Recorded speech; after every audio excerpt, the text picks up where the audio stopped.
Iniciamos con el espacio de entrevista de Informa TVX. El economista e investigador Francisco Lazo se encuentra en este set de entrevista. Estaremos hablando en los próximos minutos sobre la política fiscal y su rol en la redistribución de la riqueza en nuestro país. Tenemos datos para poder charlar durante los próximos minutos. Desde ya los invitamos a que ustedes participen a través de las redes sociales sobre este tema, @expresatvx y @canaltvx. Son nuestros espacios de interacción, tanto en Twitter como en Facebook. Ahora sí, me da mucho gusto recibir al economista Francisco Lazo en este espacio de noticias. Bienvenido. ¿Cómo estás? ¿Cómo está? Muy bien. Bueno, nos agrada que usted pueda venir acá al set y poder explicarnos términos económicos que tienen impacto en el día a día de los salvadoreños. Hemos hablado una política fiscal que podría tener un rol redistributivo. Hablemos principalmente de términos. Política fiscal. ¿De qué hablamos cuando hablamos de política fiscal, economista? Es una buena introducción poder hablar de esto. La política fiscal tiene 5 grandes elementos. Uno es los tributos, donde básicamente son los impuestos. Otro es el gasto. El otro es el endeudamiento, la política de endeudamiento, todo lo que se tiene que hacer al respecto. El otro es la política de incentivos que se hacen las empresas para promoverlas, que mejoren su clima de inversiones, etcétera, que se llama la elusión o gasto tributario. Y por último está la evasión. Estos son los 5 elementos fundamentales que tiene la política fiscal. La evasión es cuando el contribuyente no cumple con sus obligaciones de tributar o de pagar lo que le corresponde, y eso es lo que se conoce como evasión. Sabemos que usted recientemente ha presentado un estudio respecto a cómo la política fiscal tiene o no impacto en la redistribución de la riqueza. ¿Podría explicarnos cómo esos 5 elementos finalmente se traducen en que la riqueza que entra al Estado llega a familias más pobres y también alivia a combatir ese tema? Efectivamente, el trabajo que presenté esta semana, con el apoyo del Ministerio de Hacienda, yo no trabajo en el Ministerio de Hacienda, yo soy funcionario del Ministerio de Economía, soy asesor. Trata 4 elementos de estos 5 que indiqué, y es tributación, gasto, elusión y evasión. Queda excluido lo que es la política de endeudamiento, por razones de que no viene al caso estar hablando de esto para el efecto redistributivo. Y veamos en qué consiste básicamente esto. Nosotros, la sociedad, en términos generales, los hogares, las familias, pagamos tributos, impuestos, pagamos IVA, pagamos renta, si andamos en vehículo pagamos por el consumo de gasolina, los bienes nocivos, cerveza, cigarros, armas, municiones, también tienen sus tributos específicos para ellos. Entonces, pagamos, le damos bienes al gobierno para que pueda funcionar. El gobierno, a su vez, realiza su política de gastos. Tiene 13 ministerios, son en definitiva 260 instituciones del sector público que a través de ellas se realiza la política de gasto público. Entonces, uno tiene por un lado que paga y por otro recibe. Entonces, se trata de ver en un primer momento estos 2 elementos de la tributación y del gasto, al menos hasta este momento en la realidad de El Salvador. Bien. Es lo que yo le denomino la política fiscal transparente. ¿Por qué transparente? Porque uno encuentra información en el Ministerio de Hacienda suficiente para poder hacer análisis de este tipo. Entonces, cuando uno ve esto, uno dice, vamos a ver si el gobierno, a través de lo que quita y de lo que da, cómo queda. A ver si tiene una función de Robin Hood, en el sentido de que le quita más a los que más tienen para darle a los que menos tienen. Quiero que nos quedemos con ese primer análisis que nos regala señor Lazo. Para poder ver de esto de manera gráfica, tendríamos que ver también cómo está distribuido este ingreso en los distintos hogares de nuestro país. Acá entra un término que a mí me gustaría que usted nos explicara. Hablamos que el ingreso se distribuye por deciles de hogares. Hablemos de eso. ¿Cómo se está distribuyendo? ¿Cómo podemos entender el término decil? De acuerdo. Para poder tenerlo como antesala a una gráfica que quiero que analicemos a continuación. De acuerdo, de acuerdo. Esto de los deciles proviene de la encuesta de hogares de propósitos múltiples que DIGESTI, que es una dependencia del Ministerio de Economía, realiza todos los años. Pregunta cuánto ganan en diversos rubros que hay y además en qué gastan los hogares. Entonces, la clasificación en deciles de hogar es que del 100% de los hogares, creo que andan por 1.600.000, si no me equivoco, se saca 10% de hogares, 167.000, 167, y eso conforma ya un decil. Y se clasifican de los perceptores de menores ingresos a mayores ingresos. ¿Esto qué quiere decir? Que el primer decil es donde están los hogares más pobres. Y el 10º decil están los hogares que tienen el mayor nivel de ingresos en nuestro país. Muy bien, son 10 deciles. Hablamos 10 deciles y cada uno, usted ha dicho, el primer decil, pobreza extrema, el 10º decil, personas más ricas. Efectivamente. Quiero que veamos la siguiente diapositiva, señor Lazo, y quiero que analicemos si efectivamente se está distribuyendo la riqueza o cómo se está distribuyendo la riqueza en los hogares de nuestro país. A continuación tenemos unas imágenes que nos gustaría presentarles también a ustedes. Acá tenemos distribución del ingreso nacional por deciles de hogares. ¿Qué nos dice esta gráfica, esta diapositiva, señor Lazo? Ahí efectivamente, ahí lo estamos viendo. El primer decil del total de ingresos de la que hay en El Salvador, y vamos a ir a las cifras macroeconómicas, número redondo, 24.000 millones de dólares. El primer decil recibe el 1.7%, el segundo 2.9%, y así van subiendo, 4.1, 5.1, 6.4, hasta llegar al 10º decil, que recibe el 34.2% del total del ingreso generado en el país. Si uno suma lo que percibe cada decil de hogar, nos va a dar el 100%. Y eso es lo que conforma lo que se conoce como la distribución primaria del ingreso, es decir, antes de política fiscal. Eso, dicho en términos sencillos, es lo que el mercado deja entre los hogares como forma de distribución del ingreso. Es decir, para entenderlo, de la riqueza nacional que se genera en nuestro país, esto es datos 2013. 2013, sí, sí. De acuerdo, hay que dejarlo claro. Del total de la riqueza que recibe el país, el 34.2% de la riqueza va al 10º decil. Efectivamente, que es el de donde está el 10% de la población de más altos ingresos que hay en El Salvador. Ahora, en la sociedad. Decir que el 34% de la riqueza nacional va al 10% de los hogares más ricos, ¿no estamos hablando de una estructura desigual? Claro que sí, pero hay unos indicadores internacionales que los economistas utilizamos que se llama el índice de Gini. Hay una fórmula ahí matemática para poder llegar a esto, y El Salvador tiene, en el año 2013 presentó un índice de Gini de aproximadamente 0.42. Hay otros datos, otros cálculos que dicen que es 0.4. ¿Qué es lo que tiene que ver esto de importante? Que El Salvador tiene el índice de concentración del ingreso de los menos concentrados en América Latina. Es decir, la política social implementada en los últimos 6 años nos está arrojando ese beneficio. Es decir, que los números que acabamos de ver de 2013, 10 años antes, el porcentaje era muchísimo mayor a 34%. O el primer decil andaba en menos del 1%. De acuerdo. Es decir, o sea que se concentraba más. Se concentraba más. No estoy diciendo que no estemos concentrados, pero América Latina es considerado el país, la región del mundo que tiene la mayor desigualdad a nivel mundial.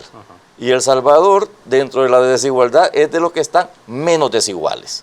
Eso no nos quiere decir que estamos bien, podemos avanzar mucho más todavía, pero hemos ido avanzando bastante. La política social implementada nos ha llevado a esto. Cuando nosotros venimos, efectivamente hace unos 10 años, correcto, con índices de Gini que superaban el 0.5, y hemos mejorado. Del 0.5 al 0.4 son ese 0.10 que hemos bajado.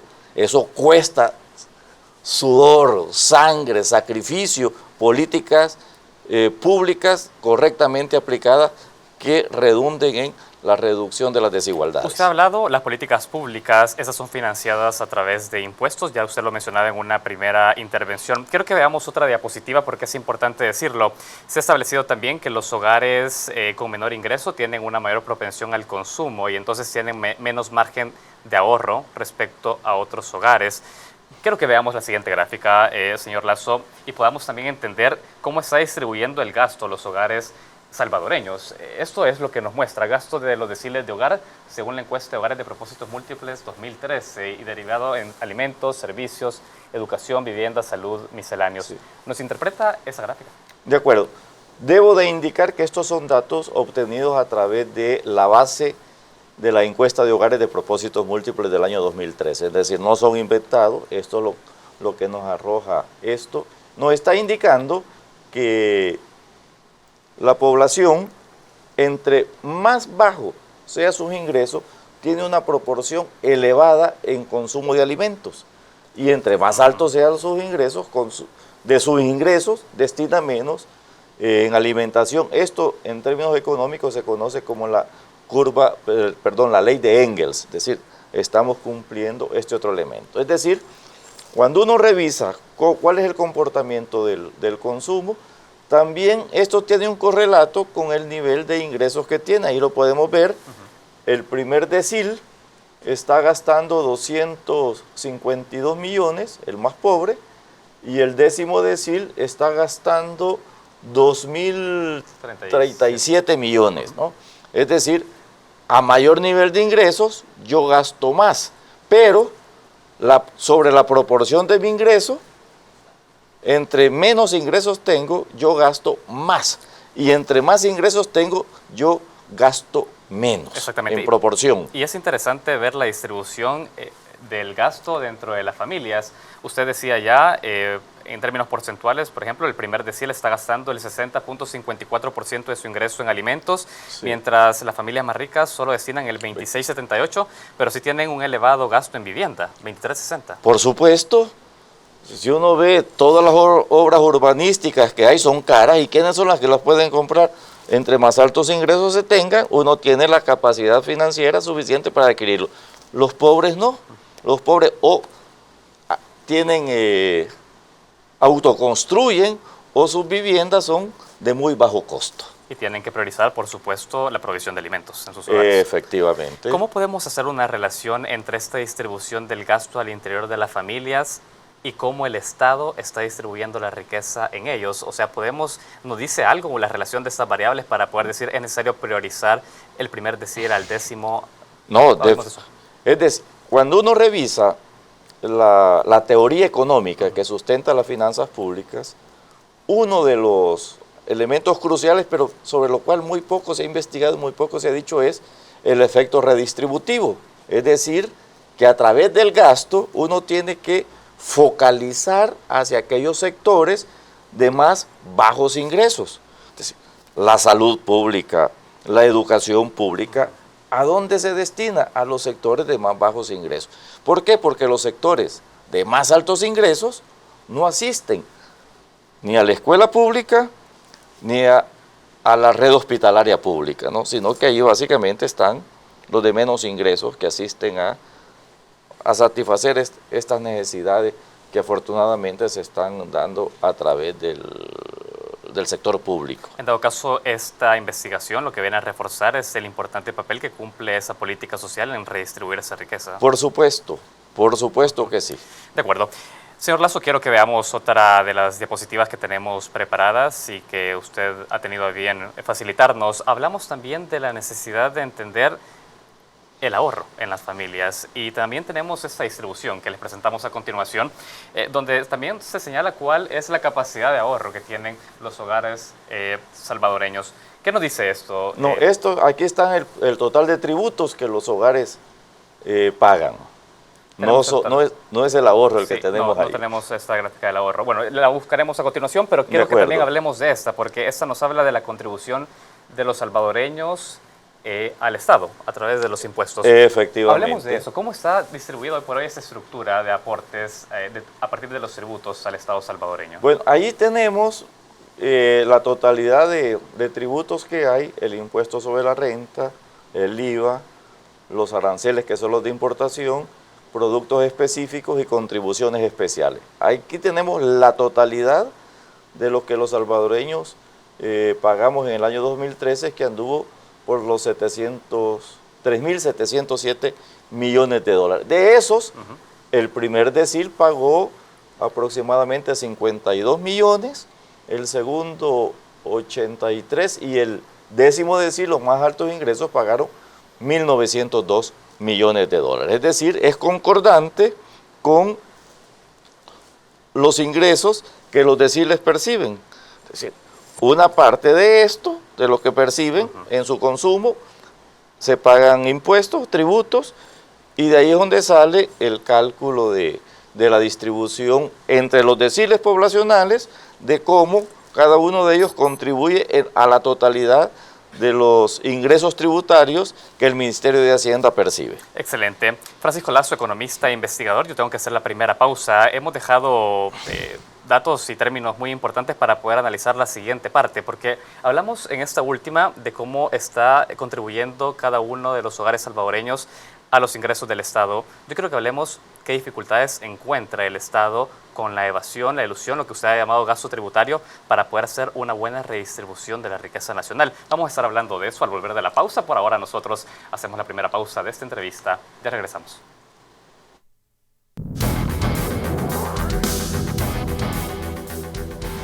Continuamos con la entrevista de Infórmate TVX. El economista e investigador Francisco Lazo se encuentra con nosotros y con él estamos entendiendo cómo la política fiscal tiene un fin también para la redistribución de la riqueza nacional en nuestro país. Ya usted nos ayudaba a poder entender conceptos como lo que es política fiscal, cómo se está distribuyendo también este ingreso en los hogares y al interior de los mismos.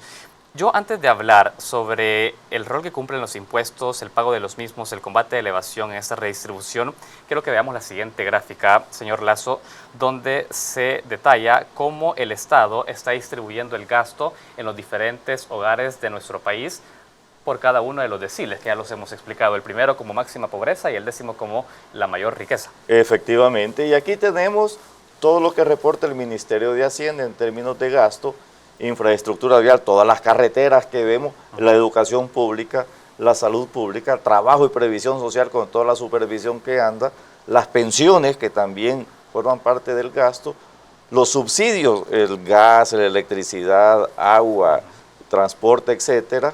Y tenemos una parte que esto es focalizado, todos estos que acabo de indicar son focalizados. Y ahí hay otra parte que se llama los bienes sociales públicos, en donde su interpretación es que no se disputa con nadie más. Es decir, yo no puedo consumir más que lo que tú estás consumiendo o cualquier uno de los camarógrafos. Todos nos beneficiamos por igual. Por ejemplo, de lo que es la defensa nacional, la seguridad pública, la justicia, son algunos ejemplos claros que nadie puede decir yo me apropio más de uno de estos, sino que es una distribución igual, correcto, parejo por todo.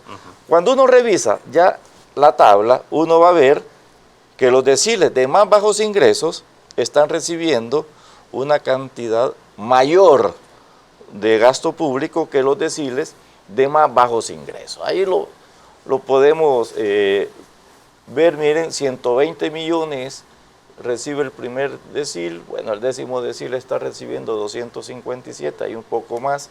Es el total de gasto focalizado. El de gasto focalizado, pero cuando uno esto lo compara o lo calcula sobre el ingreso de cada decil poblacional, que lo vimos en las primeras láminas, porcentualmente están recibiendo más los de más bajos ingresos que los de más altos ingresos. Y eso es lo que nos está indicando que el gasto es progresivo. Así es como se mide el nivel de progresividad del gasto, de los tributos y de toda la política fiscal cuando la queremos analizar. Ahora, volvemos a explicar por qué dice usted que sí está siendo progresivo. No, aquí no lo podemos apreciar. Eso solamente cuando uno lo tira a estructura porcentual respecto del ingreso que recibe cada decil poblacional. Que no es el caso de esta lámina. Que no es, esto es el absoluto. Cuando uno lo revisa así, ahí sí queda claro, porque así es como se mide técnicamente la progresividad, si da más o da menos. De acuerdo. ¿Usted podría sacar como conclusión de esta investigación que ha realizado a partir del cruce de estas variables que existe realmente hoy por hoy, o por lo menos a datos 2013, una redistribución progresiva? ¿Esto se ha logrado en El Salvador? ¿Aún hay retos? ¿Qué pasa acá? No, es decir, estos dos elementos que hemos visto, tributos y gasto, que es la política fiscal transparente, tiene un efecto redistributivo positivo, en términos de que reduce inequidades. No estoy diciendo que las elimina, claro, pero sí las reduce. Por lo tanto, hay algo positivo, que se debería hacer más y se puede hacer más, indiscutiblemente. Nosotros venimos, yo tengo los datos del año 2002, en términos tributarios, los tributos en el año 2002 eran regresivos. A 2013 ya son progresivos, es decir, se ha hecho algo al respecto. Venir de una estructura regresiva a una estructura progresiva. De acuerdo, y quiero hablar sobre eso, pero antes, usted ha hablado de un punto, eso no resuelve la pobreza, pero sí alivia las desigualdades. Me gustaría que hagamos una precisión sobre desigualdad y pobreza, porque entonces, al final, ¿la política social para qué sirve? ¿Para reducir la desigualdad o para combatir pobreza? No, bueno, para las dos cosas, pero en nuestro país, nuestra realidad, la medición de la pobreza se da sobre los ingresos que los hogares reciben, y esto uno lo compara con el costo de la canasta básica alimenticia. Entonces, ahí es donde se saca el indicador de pobreza, que nosotros andamos aproximadamente por un 30%, 10% de pobreza absoluta y 20%, perdón, de pobreza relativa. Pero cuando uno revisa la política fiscal, con estos términos, no tiene mucha influencia en la determinación de la pobreza, salvo en lo que es algunos subsidios en monetario que se dan. Pero cuando uno revisa salud, educación y otra serie de elementos, nuestro cálculo de la pobreza no los toma, no los incorpora. Esa es una deficiencia que tenemos. Ya se ha estado trabajando mucho con el auxilio de Naciones Unidas. Para un enfoque multidimensional. Multidimensional de la pobreza. Ya están los estudios. Cuando yo fui viceministro de Economía, participé en el comité y dejamos los estudios listos para tomar la decisión política de cuándo se va a implementar. Lo habíamos dicho antes de ir a la pausa, era importante también hablar qué rol está jugando la elusión y la evasión fiscal en todo esto. Señor Lazo, ¿me explica si la ilusión y la evasión actualmente en nuestro país constituyen un obstáculo para que el gobierno haga una verdadera redistribución? Bueno, hay que diferenciar tajantemente lo que es la ilusión y la evasión. Bien. Uno no puede hablar que son lo mismo. La ilusión es toda la política de incentivos o fomento que deliberadamente el gobierno aplica para beneficiar a la población, a la inversión. Ahí tenemos, por ejemplo, todo lo que son las zonas francas, en donde no pagan IVA, no pagan renta, están exonerados de eso. Las exportaciones están exoneradas del pago de IVA. Entonces, hay una ley detrás que ampara lo que es la elusión. Es legal. Es legal.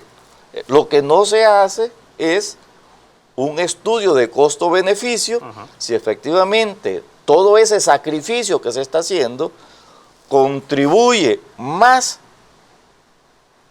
de lo que se sacrifica en términos de crecimiento, en términos de empleo, en términos de exportaciones, etc. ¿Y usted qué conclusión saca de eso? ¿Vale la pena? Sí, es decir... ¿La ilusión ha valido la pena para poder tener...? No puedo, porque no hay un estudio detallado que nos indique esto. Lo que sí puedo decir es que la ilusión, su ámbito de acción es generalizado en todos los países. Lo utilizan los países desarrollados, los subdesarrollados, etcétera. Es decir, no es exclusivo El Salvador, ni es el que más tiene ilusiones, sino que también tenemos pocas, solo en términos de leyes que amparan la ilusión. Nosotros andamos como por 26, 30 leyes que amparan la ilusión, pero que en este momento, aplicación concreta, no pasan de 5 o 6 leyes. Es decir, hay países que tienen muchísimas más actualmente aplicadas. República Dominicana creo que pasa de las 100. Claro. Y que responde, por supuesto, a un modelo de atracción de inversiones y de desarrollo que... Definitivamente. Es decir, uno tiene que diferenciar tajantemente entre evasión y elusión. Pero ahora hablemos de la evasión, que esto no es legal y que oscilaba en 2013 el 50%, 793 millones de dólares. Pero eso es el impuesto sobre la renta. Sobre la renta, exactamente. Sí. Eso quiere decir, la evasión del impuesto sobre la renta de las empresas oscilaba el 50%, 793 millones de dólares. Y acá sí quiero que hablemos cómo está teniendo esto impactos en la función del Estado para redistribuir riqueza. ¿Realmente esto es un número que habrá que combatir? ¿Cómo se hace? ¿Qué está planteando usted sobre esto? Por supuesto, ves que la evasión es ilegal. Partamos de que la evasión es ilegal. Y hay, los cálculos que yo tengo son evasión en la renta de las empresas, evasión de personas naturales con rentas diversas y en el IVA. Si no me equivoco, cuando uno suma estos tres conceptos son 1.900 millones de dólares, números aproximados, que hay de evasión en El Salvador. Por lo tanto, si esto se evade, preguntémonos quiénes son los que tienen capacidad de evasión. Son las empresas. No asalariados. No, los asalariados es imposible. Preguntémonos acá, es imposible evadir. Tal cual está diseñado el sistema de impuestos sobre la renta de las personas asalariadas. Pueden evadir las empresas, tienen diversos mecanismos de evasión. Entonces, excelente.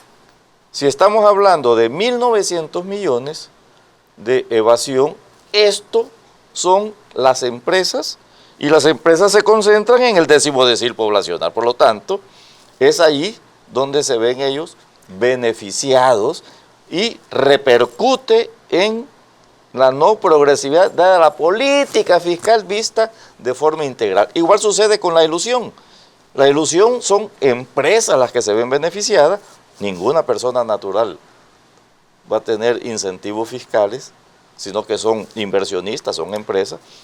Es otro elemento de que repercute al final del camino en la no progresividad de la política fiscal que se aplica.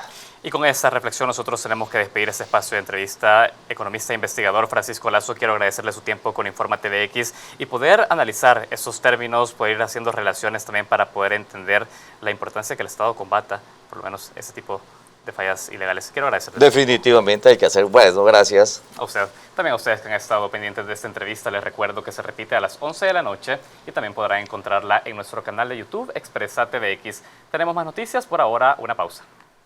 Bueno.